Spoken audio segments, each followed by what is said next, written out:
That's what my contract states. Tidy up and leave a single dime in a sealed envelope. It disintegrated readily in my hands. After 30 years of work, my company is required to pay me this pension. James Anderson, the president at the moment, is the one making fun of me. He was the youthful, second-generation president, and he left me feeling hollow and hopeless. I no longer feel any connection to this company. This corporation no longer values its employees. They have undergone too much change. I just nodded and accepted the packet, saying, "Understood." I immediately went to the room for systems management and erased the data from the company's management system. Although you may find it inhumane, this is a requirement of the contract. I cleaned up in accordance with the contract, just as the president had requested. That is the only thing involved. Hey, I'm unable to send emails. I am unable to access the internal system. What is happening? Moments later, there's a ruckus in the office. The president comes running to me in a panic, looking pale. "Hey Joseph, how are you doing?" Armored, I turned to face him. That was the start of my protracted conflict with the company's second-generation president. Joseph Taylor is my name. I'm 49 years old. I've spent a long time working for the same organization. I've been here since just after high school, making me the oldest employee. In an era where changing jobs frequently occurs, I could be regarded as unique. In my capacity as a manager, I am responsible for system management. Although it might be difficult, I enjoy my rewarding job. Because my juniors have become more capable, I have had less job to do lately.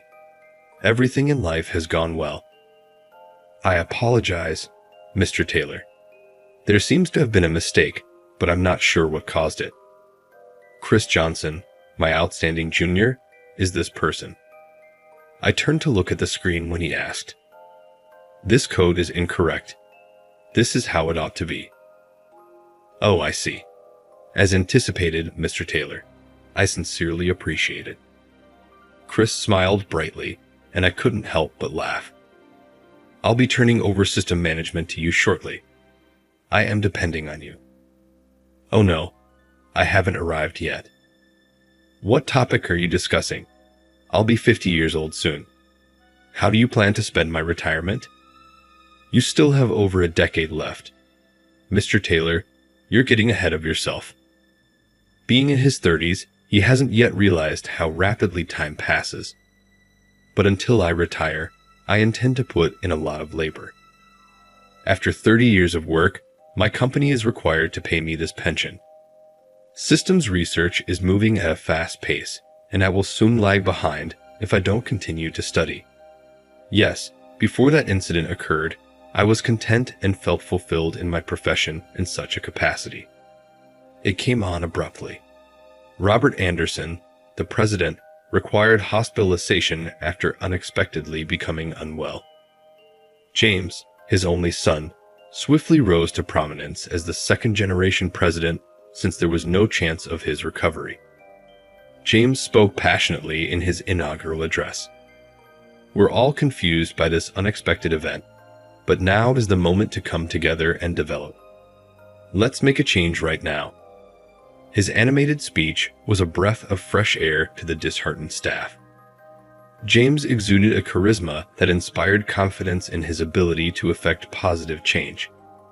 His speech touched me, and knowing him from his time in the subsidiary, I knew he would do a great job continuing his father's heritage. But this hope did not last long. He focused on efficiency and cost-cutting early in his term, implementing abrupt organizational changes, staff layoffs, and human transfers. The office fell into disarray very soon. The way senior, long-serving staff members were treated was the worst. The president began reducing them because he said they were impeding the development of younger employees. Instead of firing them right away, he demoted them and so decreased their pay. Skilled salesmen were transferred to back office positions, forcing support staff, who failed in their frontline roles, to quit. On the other hand, Youthful workers received preferential treatment and promotions if they have the necessary abilities. I would have understood, but in reality, the evaluations didn't reflect their abilities. Talented young workers lost trust in the company and left. Eventually, only the president's young sycophants, who benefited from the undeserved perks, remained. Today, another of my trusted colleagues is leaving the company. He was an outstanding salesperson who boosted our revenue. Thank you for everything, Joseph. Yeah, but why do you have to leave? Who knows, but I'm tired of trying so hard here. Then he sighed and said, Joseph, you're the only one who can manage the systems in this company. You'll be fine.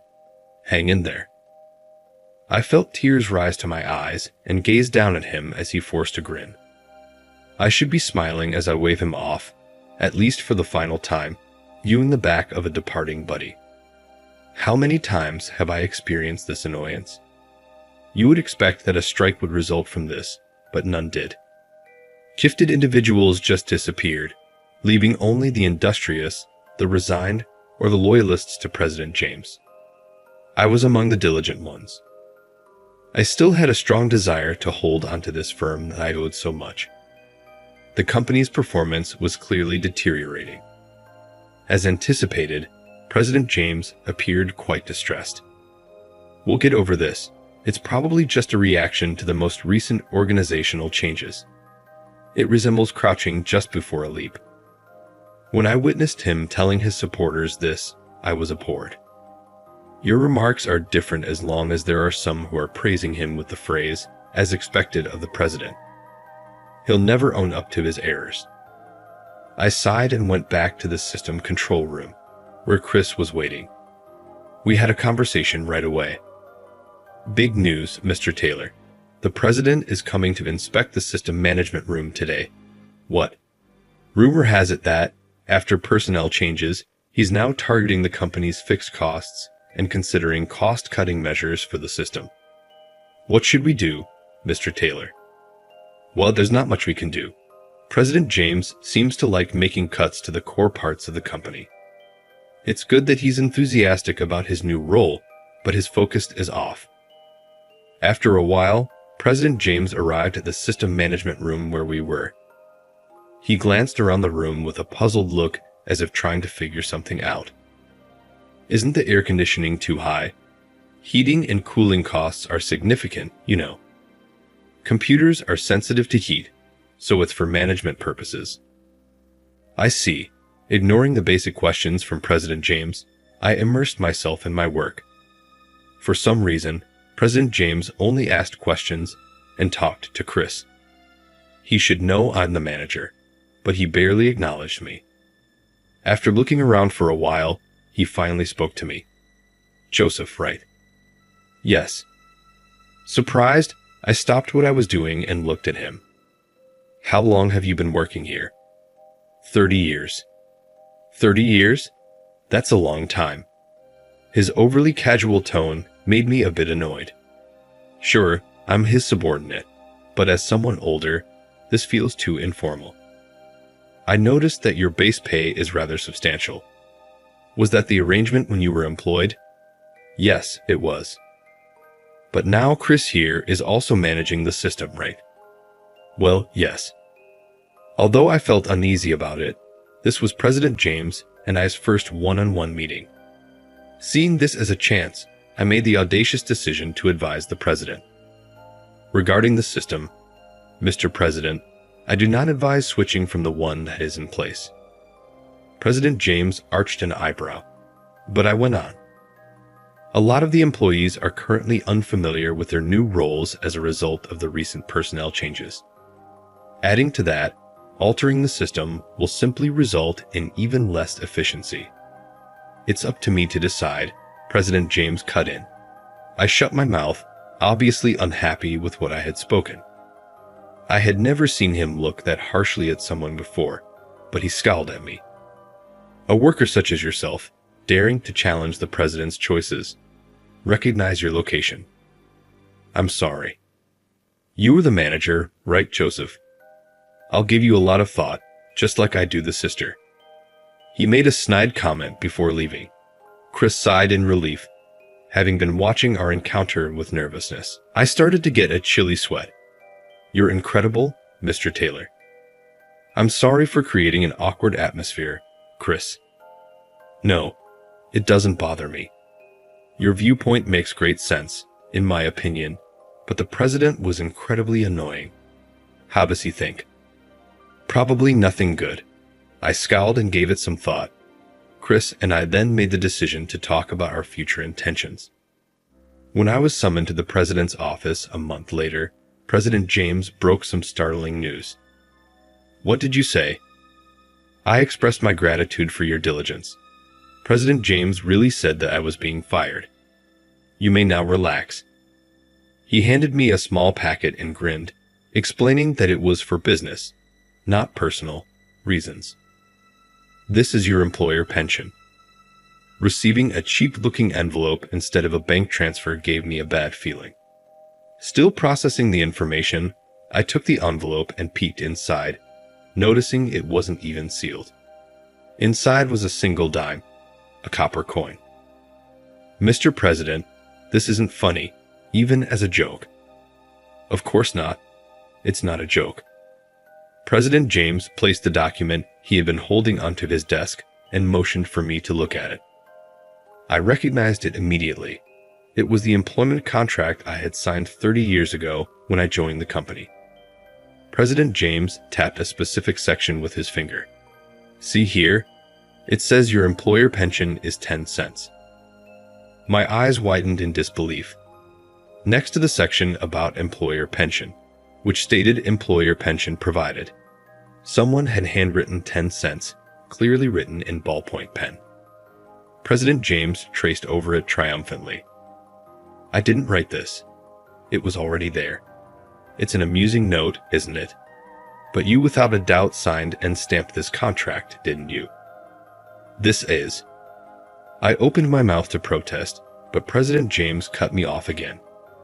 It's according to the contract. Clean up and leave. His expression told me that arguing was futile. I was probably marked for some time. I represented the kind of long-serving employee President James wanted to push out. The reason I hadn't been targeted yet was because I managed most of the company's systems. However, after his last inspection of the system management room, he must have decided that Chris was capable enough. It's also easy to guess that my advice back then hit a nerve. What a childish and narrow-minded president. A company with a president like this has no future. The faces of my colleagues who were forced to leave before me came to mind. I understood. I smiled and left the president's office. I stuffed the thin envelope into my pants pocket and headed straight to the system management room. I talked to Chris there, who was standing by. Now was the time to carry out the plan, Chris. So it came to this. All right, I'm ready. Chris and I took a seat at our PCs and erased every management system in the organization. Building a system is difficult, but it can be dismantled quickly. After a while, I heard terrified screams coming from different parts of the workplace when I carefully opened the door to the management room. Hey, I am unable to send emails. I'm unable to access the internal system. What is happening? The staff was overwhelmed and powerless to intervene. President James hurried over to me, pale and distraught. Joseph, what did you do? He said something casual to me in his stress. Gently turning to face him, I responded, I just cleaned up as you asked. By personal belongings, you meant. Why did you decide to erase the system? Since the system belonged to me, I erased it. I was merely tidying up the items I had provided to the business. What? I showed him the working conditions notice. Having simply glanced at the employment contract, he must not have been aware of this condition. It was made very explicit in the document that I was lending the system, that my income covered the loan, and that I would return the system when I resigned. What is this document? It's the notification I got from the business 30 years ago. You also probably have a copy on file. I'm not familiar with this. It's ridiculous that one employee leaving means the entire system is rendered useless. I wanted to say, but refrained, that it is insane to offer an employer pension worth a single dime. If you cancel my dismissal, I'll return both the system and this dime. Chris, restore the system immediately. President James yelled at Chris as he pushed my hand away from the packet I had given him. But it will take time. I don't give a damn. Execute the task as soon as you can. Yes, Chris, he replied as he obeyed instructions and started to fix the system. After exchanging a quick glance with him, I departed from the system management room where I had spent so many years working. I quietly stoked a fierce determination to oppose President James. A few days later, while I was relaxing at home, my phone rang. When I looked at the screen, it was the main number from my former company. I answered and heard President James's defeated voice. Joseph, we're in trouble. Chris is struggling to restore the system, and no work is getting done. These past few days included the weekend, so President James must have assumed the system would be fixed by now. But it wasn't, and the system was still down. On the first day back to work, despite having addressed me informally before, he now humbly sought my help, which almost made me laugh. So, what do you expect me, an outsider, to do? Let us buy the system from you. I'll pay $100,000. No. $200,000. I couldn't help but laugh at the offer. President James really didn't understand the market value. Are you joking, President? That amount is peanuts for buying that system. Peanuts? Then how much do you want? $1 million. $1 million.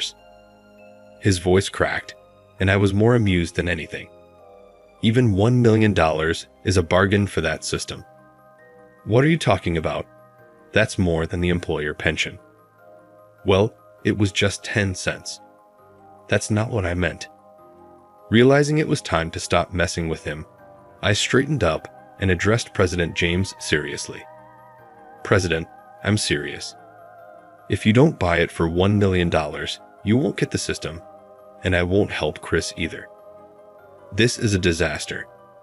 Our work is already behind, and if this goes on any longer... A long silence followed. I waited anxiously for his response, but then he said, Enough. I won't ask for your help. How dare you demand such an outrageous amount, you ungrateful person. He rejected my final offer and hung up. I felt a wave of disappointment. Despite the opportunity, it was clear that he couldn't be trusted with the company. I picked up my phone again. It was time to execute the next phase of the plan. The next day, a loud noise erupted in the president's office. The noise came from James, the now former president, pounding his fist on the desk. Why am I being fired? Facing him was his father, Robert Anderson. Though not fully recovered, Robert's presence at the desk was still impressive, and I was moved by it. I'm not firing you. I'm demoting you to an employee so you can learn from the ground up. Me? A former president working as a regular employee? How humiliating. Humiliating is the chaos you cause within the company, bringing it to the brink. This time, Robert slammed his hand on the desk. James, who had been leaning forward, quickly straightened up. Robert reprimanded him with a voice full of authority. I was a fool to trust your reports. I warned you not to meddle with personnel, yet you forced out so many trusted people, including Joseph. At this, James glared at me. Indeed, I had devised and executed several plans to address the situation. James's reckless actions had been unbearable. Feeling guilty for bothering the former President Robert during his hospitalization, I had reported the current state of affairs to him. Robert had trusted James' reports without question and felt at ease. However, when he saw my report, he was shocked and realized the gravity of the situation. Deciding to return to the company, it pained me to see him push himself when he was still in need of treatment. But when he said, I'm glad you reported this, Joseph, My foolish son would have destroyed the company I built. I knew I had done the right thing. Chris and I then devised a plan to change the current situation. We knew that if things continued, I would likely be forced out too, so we decided to make the management system unusable to put pressure on James and other unresponsive employees. This was the only form of resistance we could mount as the systems department. As expected, once the system went down, chaos ensued. James couldn't handle the situation, and even his supporters began to lose faith. The hardworking employees finally spoke up. Resign. Bring back President Robert. For the first time, James faced protest from the employees and was brought before the board. They criticized him for forcing out many talented employees. While it was good to bring in younger staff, the treatment of those who had contributed for so long was appalling. The poor handling of the system trouble within the company was also discussed. The topic of buying my system was brought up. If we can use that system permanently for $1 million, it's a bargain. Why didn't the president buy it? It would take an enormous amount of time and money to rebuild it from scratch. Hearing the employees' trust and affection for the current system warmed my heart. I felt proud that all my hard work in developing the system had paid off. After the board meeting, James was demoted in the president's office. He finally accepted Robert's words with his head down, and prompted, he reluctantly apologized to me. "I'm sorry, Joseph," he said, though he still seemed dissatisfied. I simply replied, "Yeah." Robert, having witnessed our exchange, spoke to me. "I'm sorry for all the trouble. Will you really come back to this company?" Seeing his anxious expression, I smiled. "Yes, as long as you stand as the president, of course." "Thank you. Should we go ahead and pay the $1 million for the system as you suggested?" "That's not necessary. I've already received so much from you," I said. "I see, Robert," and I laughed together. James watched us with a puzzled look on his face. "I'm glad everything worked out, Mr. Taylor. I was really nervous about how it would turn out. You went through a lot, Chris, and you were stuck working through the weekend. I'm sorry about that. If it means making the company a better place, I'd give up my weekends anytime. Besides, all I did was pretend I couldn't fix the system." I was back in the system management room with Chris, the key player in this operation. As a technician who had worked under me for so long, he could have easily fixed the system quickly. His outstanding acting was crucial to resolving this situation. Reflecting on the recent events, Chris remarked with deep emotion, "But James was terrible, wasn't he? Offering you a 10-cent employer pension and even faking documents." When he said that, I couldn't help but mutter, "Actually, there's something you should know. The handwritten 10 cents was something I wrote in the contract myself." "What? What do you mean?" With Chris's curiosity piqued, I decided to share an old story with him. It was a story I had never told anyone before, about my younger self and the young president. Back in the day, I was a recluse during middle and high school. I couldn't fit in at school and had trouble communicating. I shut myself in my room and immersed myself in system development, tinkering with my beloved computer. I created original source codes and built my own systems. Robert, my father's friend, heard about my work. He recognized my abilities and offered me a job as a system manager at his company. For someone like me who had been isolated in my room for years, having someone value my creations meant the world. Moreover, he offered me a salary well above average for a high school graduate. Even though I was out of touch with the world, I knew that the amount he was offering was unusually high. I told him I couldn't accept that much, but Robert shook his head. "This is still cheap. Our company is just starting, and this is all we can afford now. But we will increase it with raises. This system is that valuable." I took the job contract in an immature, impetuous moment and wrote something on it with a ballpoint pen. I put 10 cents next to the term employer pension. Robert's gaze expanded. 10 cents. 10 cents is acceptable. I feel bad taking extra money when I leave because I am paid so much every month. This was my suggestion when I was a young student. Though he presumably wanted to chuckle, Robert instead gave a soft grin and continued, "Let's think of this system as a loan to the company. I'll include that in your work contract and provide you with a document later on. You are free to return the system when you depart, but we will buy it right away. Wouldn't that be the employer's pension?" Ah, you noticed that. You are incredibly intelligent. His belly chuckle brought me relief. I made the decision to follow him for the rest of my life when I started working there. He was the one who saved me and got me back into the light. Chris inhaled deeply once I had finished this story. "So that's what happened with you and the president." "Yeah, but I never expected that contract to resurface because of James." Speaking of James, he quit the company not long afterward because he could not bear to be an ordinary employee after serving as president. Along with a friend, he founded his own business, but Robert pointed out that they were having financial difficulties and that things didn't seem to be going well. Robert had numerous obstacles even when he recovered completely and returned. I hoped James would not disturb his dad anymore. Robert said forcefully, "I have to throw him into the valley, just like the lion did." James seemed so driven that I had a sneaking suspicion he wouldn't accept assistance even if he ever asked for it. He had, after all, made the decision to quit the company first.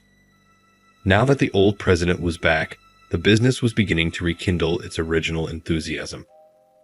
To make up for the lost time, Chris and I put a lot of effort into creating a system that is easier to use. I got some unexpected news when I went to the president's office one day. "What? Do you wish for me to work as an executive?" "Indeed. You are my right-hand man now that everything has happened. Eventually, I want you to hold the position of executive vice president. I'm hoping you'll collaborate with me going forward." Executive vice president? My body stiffened as a wave of responsibility washed over me.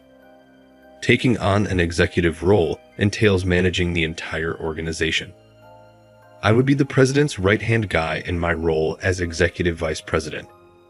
Is taking on a role like this really acceptable for someone like me? With his soft eyes as usual, #Robert seemed to perceive my concern. "The next generation is ready, isn't it?" he said to me. "Yes, I'm sure Chris can handle it. Therefore, no issue exists. Let's get the shareholders meeting ready. Additionally, the executive appointment contract needs to be prepared." Robert and I looked at one another and laughed at the utterance of that word. "Make sure you don't write 10 cents on this one." "Oh, please, hurry up." I refused to. Warmth filled the room as we laughed together. Could I, as an executive, bring back my sad-looking colleagues? I felt hopeful when I left the president's office after having that notion. I was really happy that I had defended this company at the time. I was able to come out of my private life and find happiness under the open sky thanks to this company. Although a contract is merely a piece of paper, it connects people, not just myself in the future, but also other people, through time. I'm moving forward for the first time, feeling a fresh breeze.